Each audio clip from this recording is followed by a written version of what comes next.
أعوذ بالله من الشيطان الرجيم بسم الله الرحمن الرحيم والصلاة والسلام على سيدنا ونبينا وحبيب قلوبنا أبي القاسم المصطفى محمد اللهم صل على محمد وآل محمد وعلى آل بيته الطيبين الطاهرين الحمد لله رب العالمين الحمد لله الذي جعلنا من المتمسكين بولاية سيدي ومولاي علي بن أبي طالب والحمد لله الذي هدانا لهذا وما كنا لنهتدي لولا أن هدانا الله بسم الله الرحمن الرحيم رب اشرح لي صدري ويسر لي أمري واحلل عقدة من لساني يفقه قولي. In the name of God, the most beneficent, the most merciful, we ask Allah to send His greatest peace and blessings upon Muhammad wa Ali Muhammad.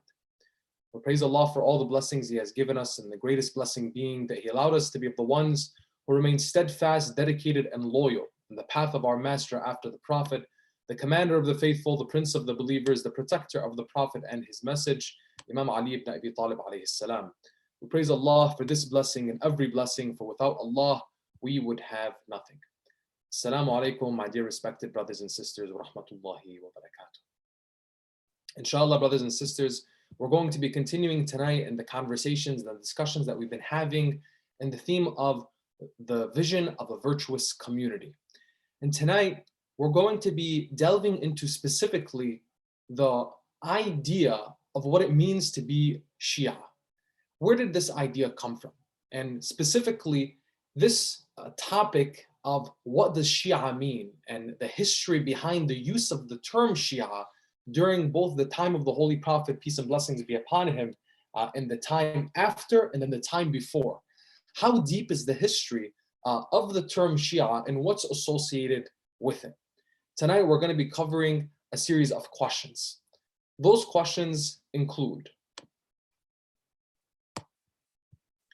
one, what is our name and how should we feel about it?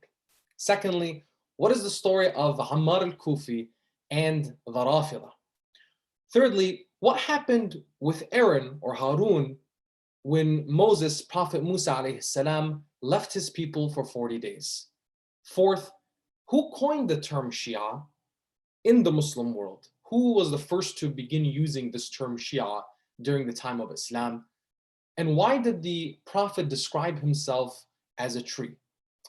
Let's delve right into that and begin with regards to the name itself. What is our name and how should we feel about it?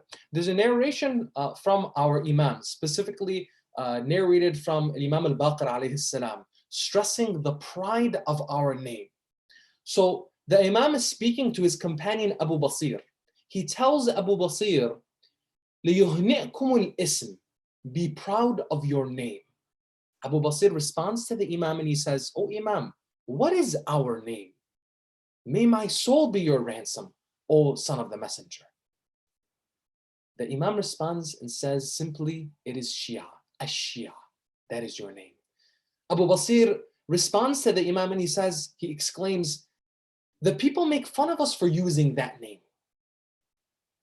As in, at that time, when people were referred to as Shia, it was referred to in a derogatory fashion. In fact, a number of the terms that were used to describe the followers of Ahlul Bayt alayhim salam, a minority in the community that they were living in the society that they were living in, there was derogatory terms that were used, be it Shia or be it Rafida. The word Rafida we're going to speak of, inshallah, in the next questions as well. The response that the Imam gives Abu Basir is he cites to the verses in the Holy Quran. In the Holy Quran, he cites to chapter 37, verse 83. He says, وَإِنَّ مِن شِيعَتِهِ لِإِبْرَاهِيمَ.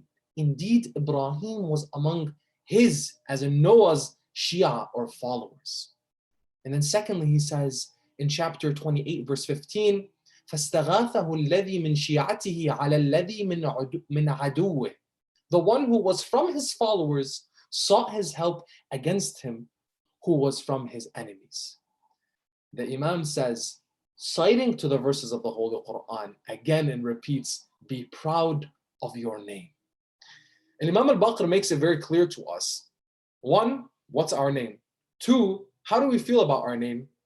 And three, that the source of your name is not one that is simply used in the derogatory fashion that people are using it here today. but rather it's something that Allah subhanahu wa ta'ala uses to describe some of the most honorable people in history. Ibrahim, for example, as being the follower or the Shia of Nuh, of Noah. Let's go on to the second question. When we're looking at the next aspect of how we should feel about some of the terms that are used in describing the followers of Ahlul Bayt alayhim as-salam, the domain of Tashayyu', the domain of the Shia, and the affiliation with Ahlul Bayt alayhim as-salam, as some of the terms that were used, it's important to see the use of the word Rafidah throughout history. For one, during the times of Imam al-Baqir, Imam al-Sadiq alayhi salam, in the courtyards, or excuse me, in the courts of the appointed governors and the judges of the Muslim state, sometimes the use of the word Rafidah, or most of the times, the use of the word Rafidah was used to discredit people. So one of the companions of the Imam, Ammar al-Kufi, Ammar al-Kufi has this experience in the court of Abu Layla. Abu Layla was a state-appointed judge in the city of Kufa. So in his court, Ammar was there as a witness to the case that they were addressing. As a witness to the case, they were looking and seeing who here is as a witness to the matter that we're addressing here in the court of Abu Layla. They point out Ammar al-Kufi. Ammar al-Kufi is discredited as a witness. Why? Because he's a Rafidi. Abu Layla looks at Ammar and he says, "Get up, Ammar. We all know that your testimony is not accepted here. You're a Rafidi." So Ammar gets up and he heads for the doors. As he's walking towards the doors and he's walking away, he's seen to be vividly shaking and crying. The man is shaking. Abu Layla is astonished. He looks at Ammar and he tells him, "Ammar, turn around. You're known. I mean, we discredited you, yes, but you're known as a brave man and as someone who's knowledgeable in our community. And now you're crying? I mean, if it hurts so much for you to be called a Rafidi, then just renounce it. Renounce the whole being a Rafidi and your association with those that you follow and become one of our brothers." Ammar turns to him and responds, "You misunderstand me. It is not because of spite that I cry. I cry because I am worthy. I am not worthy of being associated with the Rafidah. You called me a Rafidi. I am not worthy to be associated with the Rafidah. It is a lofty status that I do not deserve. It is such a great attribute. Woe unto you, O judge. My master told me that the first people that were called Rafidah were the magicians who witnessed the miracle of Moses, believed in him, and rejected the commands of the Pharaoh. They accepted the punishment of the Pharaoh, so he called them the Rafidah when they rejected his religion. The word of the Pharaoh to those who reject everything that God does not like. I cry over myself out of the fear that God will look at my heart and he will ask me, O Ammar, are you really a person who rejects everything that is wrong, rejects everything that is against God, and obeys everything that is right and what I have ordered you? Are you truly like this? That I know would lead to a great chastisement." And he left. Abu Layla is just dumbfounded. Everyone in the court is dumbfounded at his response. And word went around town that Ammar al-Kufi essentially told off the judge in such a way, such an eloquent, beautiful, poetic way. Word came to Imam al-Sadiq alayhi salam. And Ammar al-Kufi, being one of the companions of the Imam of Ahlul Bayt, the word got back to him. And when Imam al-Sadiq heard the story and listened to the exchange between Abu Layla and Ammar, the Imam testified the following. He said, "If Ammar had sins, لو أن على عمار من الذنوب ما هو أعظم من السماوات والأراضين لمحيت عنه بهذه الكلمات." if Ammar had sins greater than all the heavens and all the earth, they would be wiped away because of these words. These words will increase his good deeds before his Lord, the Almighty and the Majestic, so that he will make every small deed the size of a mustard seed 1,000 times greater than this world. The term Rafida, as we see and we look back into history, was not one that was merely used with just the magicians that rejected the Pharaoh and believed in Musa alayhi salam. In fact, this was seen in the relationship of Musa alayhi salam with Harun, with Aaron, and the followers of Aaron. Now, what happened in the third question that we're addressing? What happened with Musa, Aaron, and Aaron's followers?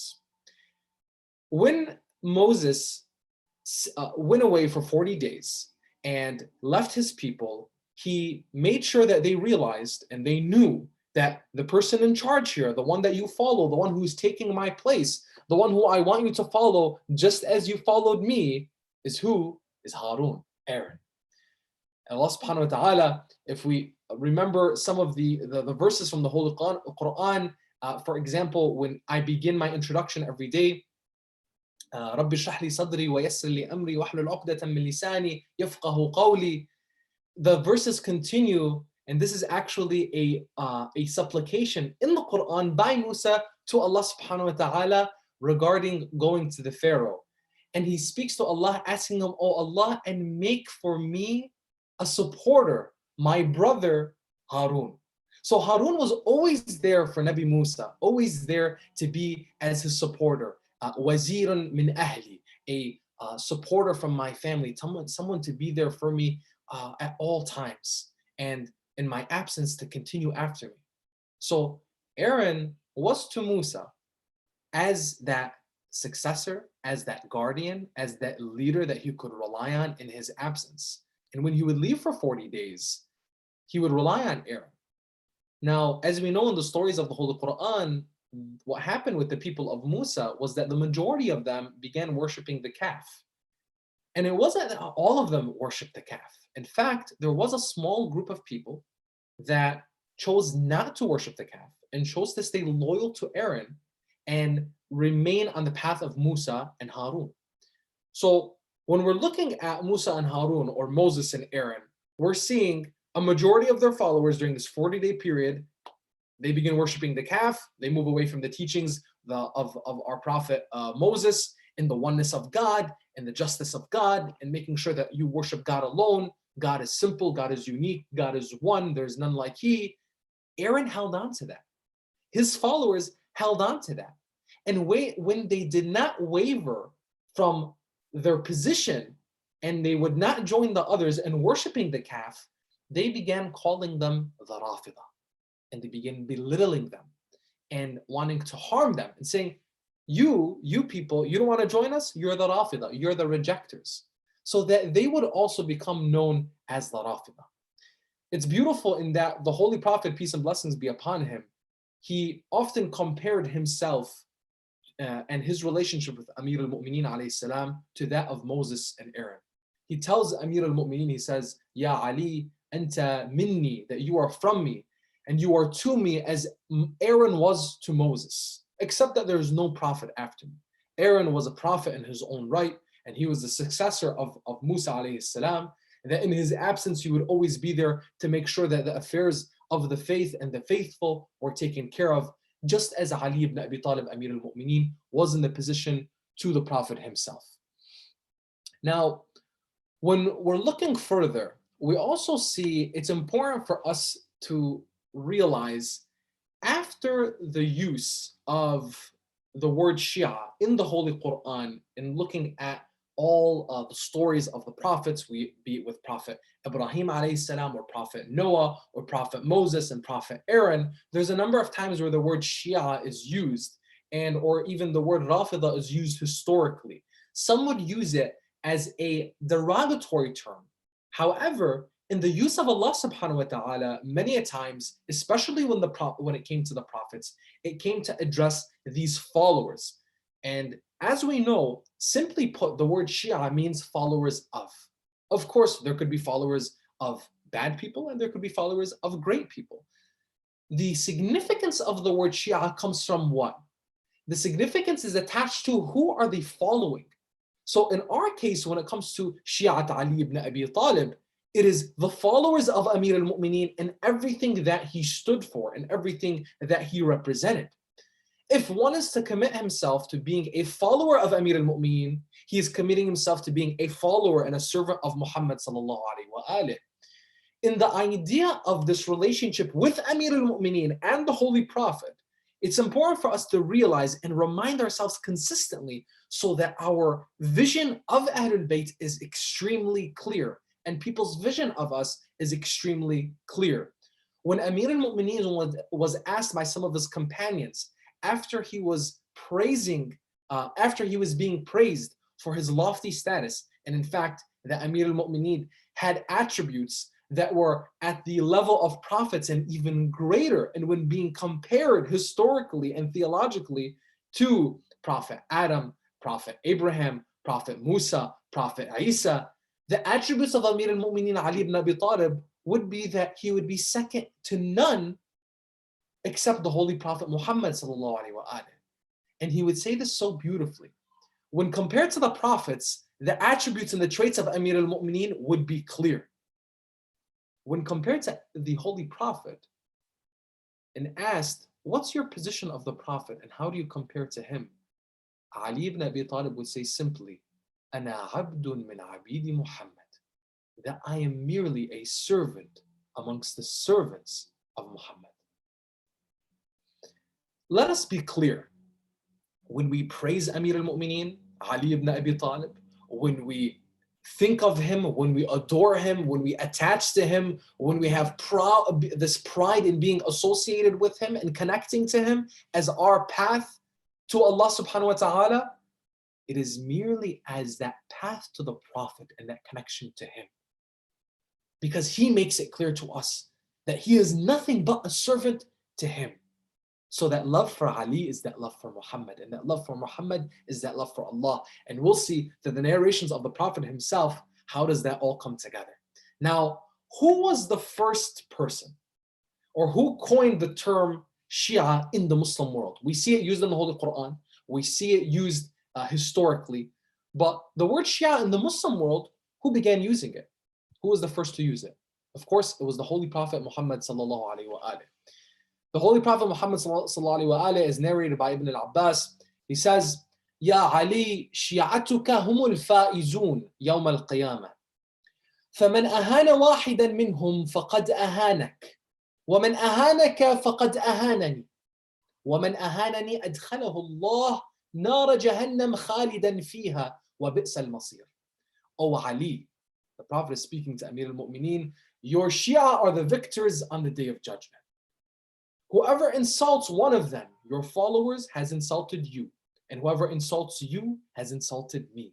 And whoever insults me, God will settle him in hellfire where he will stay eternally. What a wretched fate. He continues, Ya Ali, anta minni wa ana mink, ruhuka min ruhi, wa tinatuka min tinati, wa shi'atuka khuliqu من فضل طينتنا فمن أحبهم فقد أحبنا ومن أبغضهم فقد أبغضنا ومن عاداهم فقد عادانا ومن ودهم فقد ودنا. Look at the relationship that the Prophet has established between the followers of Ali, Ali and Muhammad and Allah. Oh Ali, you are from me and I am from you. Your soul is from my soul. Your clay, as in your creation, is from my clay, from my creation. And your Shia were created from the remainder of our clay, from our own creation. Whoever loves us, whoever loves them, has loved us. And whoever hates them has hated us. And whoever opposes them has opposed us. And whoever shows them affection has shown us affection. Now, this is a beautiful reality for us to reflect and a great responsibility for us to realize. The connection that we have as being followers of Amir al-Mu'mineen Ali ibn Abi Talib alayhi salam does not come in mere virtue of saying Aliyun Waliullah or having a general admiring relationship, an adoration for the Prophet and his family, and specifically to Amir al-Mu'mineen.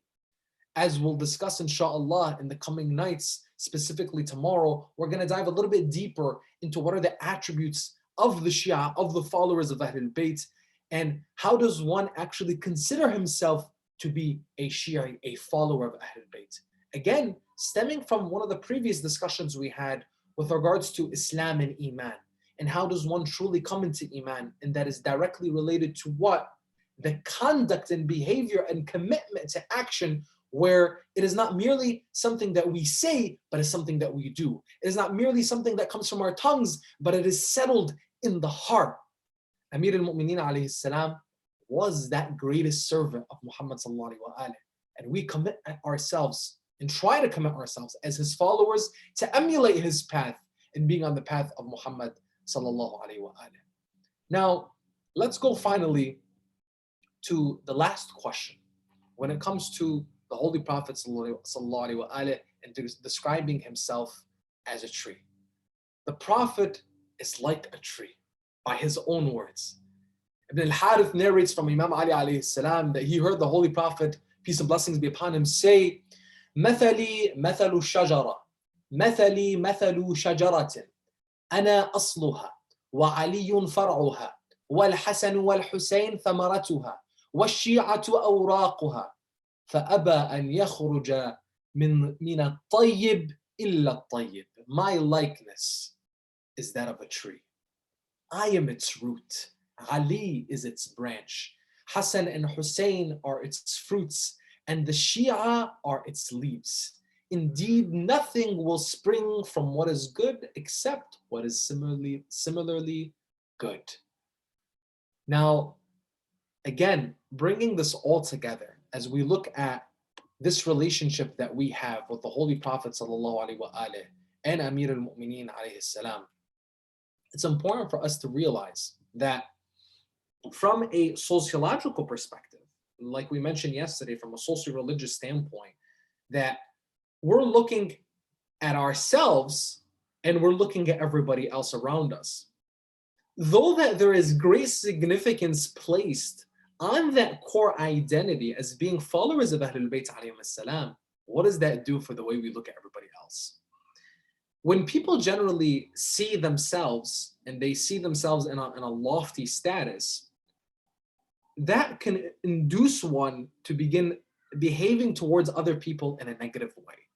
That if I am this, then I guess people that don't have this relationship or don't have this connection, then they're not as good. But to the contrary, the way that Ahlul Bayt alayhim salam raised their true followers are to be like Ammar al-Kufi in the court of Abu Layla, when he would be embarrassed to even assume the word Rafida, assumed the word Rafida, and it was used as the derogatory term to him. He didn't stand and say, yes, I am a Rafidi, and I'm going to walk away in a fashionable, cool manner, as you would see in a lot of movies, where he storms out and he said, yeah, I'm the Rafida. No, not at all. He took that as a moment of reflection for himself. And he said, I don't even deserve the word that you're using. You may not know what it means. You may not know you may not realize the meaning of it and its true depth, but I do. Because I look at myself as just merely a lowly servant amongst servant. I look at myself as one who is just charting this path. Now, these are some of the closest companions of the Imams, and they themselves did not even dare to say, I'm truly a Rafidi in that sense. Why? Because Iman and being a Rafidi in the sense of rejecting falsehood and anything that stands against God, that battle begins within. The Holy Prophet ﷺ, as he welcomed some of the soldiers of the community, of the nation, of the religion, of his own nation, he welcomed them and he said, congrats to those who have just completed, after returning from a war of a battle, congrats to those who have just completed the smaller jihad, the smaller struggle. And they said, dumbfounded, Ya Rasulullah, we just came back from this battle and this is the smaller struggle? What is the greater struggle, Ya Rasulullah? The greater struggle is jihad al-nafs, the struggle of oneself, the struggle of one's soul. Why? Because it would be that even some of the greatest companions of Ahlul Bayt alayhim salam, they realized they struggled within themselves and they had battles within. They faced their own demons, as we all do. And that to have this title of Rafidi, one who rejects, one who stands against his demons and fights them and beats them every single time, is always victorious in the battle of the self. As Amir al-Mu'mineen alayhi salam, even with the hunger of his own stomach, he would look at his stomach and he would say, shut up before I swallow a rock and make you shut up. I am the master of myself. Amir al-Mu'mineen alayhi salam would show it to us on the battlefield and in the mosque, would show it to us in his home and in the marketplace. Wherever he went, he was the master of himself. And his companions, when they were praised, they would lower their heads. When they were praised, they would only take that as the kindness of the Prophet and his Ahlul Bayt. They wouldn't take it and parade it around town and say, look at who we are, we're the Shia, we're the Rafida. But rather, it would allow them to continue to humble themselves and check themselves. As in, am I truly a Shi'i? Am I truly a follower of Ali, of Muhammad sallallahu alaihi wasallam, the way Ibrahim was to Nuh, the way Aaron was to Moses? Am I truly? And that's the reflection that you and I need to have if we call ourselves followers of Ahlul Bayt, if we call ourselves Shia, if we adore our status or our connection with the Prophet and his family in such a way. That is the takeaway here. Beyond all of this, of course, to make sure that we understand that the affiliation with the term Shia and the name Shia is not something to shy away from. It is definitely something that we should be proud of. Of course, in circumstances that would harm you or be unadvantageous or put you at a disadvantage, then definitely we have our rulings to make sure that we understand the way we conduct ourselves in our community, in our society, where we don't flaunt something or show off something in a way that is going to hurt us or hurt our community, regardless of what it may be.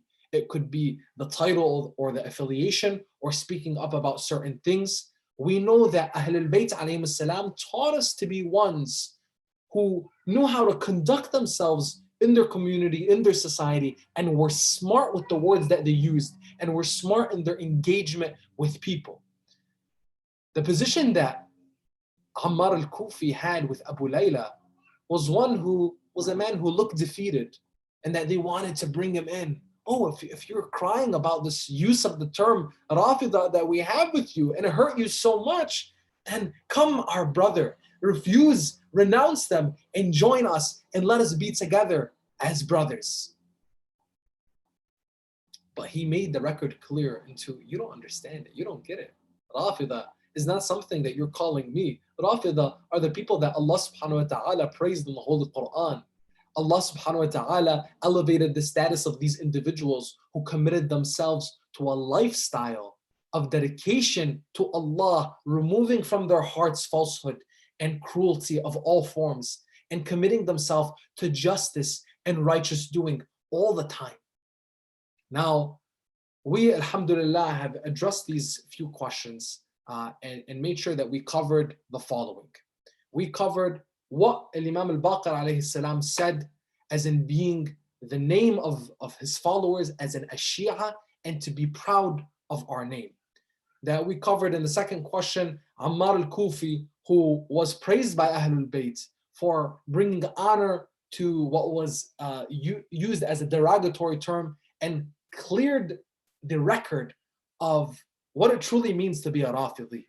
And in that sense, that people who use this term, you don't realize this. If you are someone who is on the path of truth, and you're the person who is claiming to be a Muslim and a follower of the Holy Prophet, then definitely you would want to be a Rafidi, because that is one who is rejecting all things, all falsehood.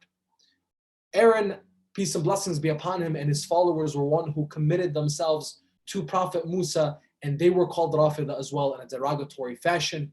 But Moses would praise Aaron and praise his followers for ones who stayed committed to his path. The Prophet Muhammad ﷺ would be the one who would coin the term or the use of the term Shia and would talk about the significance of the followers of Amir al-Mu'mineen alayhi salam. Remember that when it comes to the Prophet and the followers of Ali, he had a loving heart towards them, and he had a loving relationship with them. The followers of Ali ibn Abi Talib, Amir al-Mu'mineen, were existent and present at the time of the Prophet. And he would point them out. Amir al-Mu'mineen would point them out. Some of them included Ammar ibn Yasir, Abu Dharr al-Ghafari, Miqdad, and amongst others. These individuals, Salman al-Farisi, of course, these individuals were looked at the time of the Prophet, and they were pointed out and they were praised. And then they would continue as the ones who would safeguard the religion with Ahlul Bayt alayhi salam and be their loyal companions and supporters. Finally, the Prophet, and the fifth question that we asked, the Prophet said he was like a tree and Ali was its branch and Hassan and Hussein were its fruits and the Shia were his leaves. Brothers and sisters, we'll continue the conversation inshallah in the coming nights and continue to delve deeper into the vision of a virtuous community. Thank you for joining us tonight, and inshallah in the coming nights.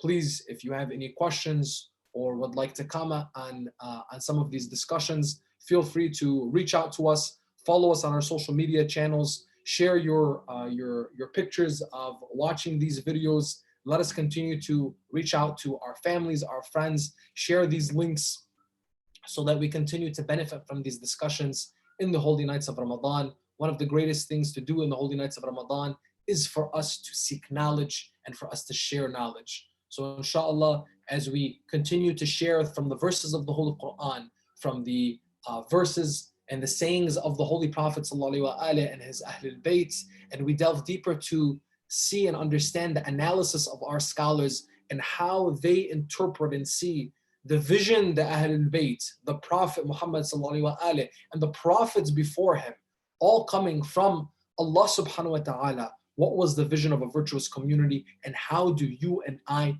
fit into all of this? In all of these discussions, as we continue to comment and we continue to discuss, we'll see how you and I fit into this big picture, fit into this vision and this reality. That Allah subhanahu wa ta'ala did not leave us alone. The guidance is there. That we are connected, and inshallah, we will continue to strive and continue to elevate ourselves and grow and develop as individuals, as families, and as a community, inshallah. هذا والحمد لله رب العالمين وأفضل الصلاة والتسليم على نبينا محمد وعلى آل بيته الطيبين الطاهرين.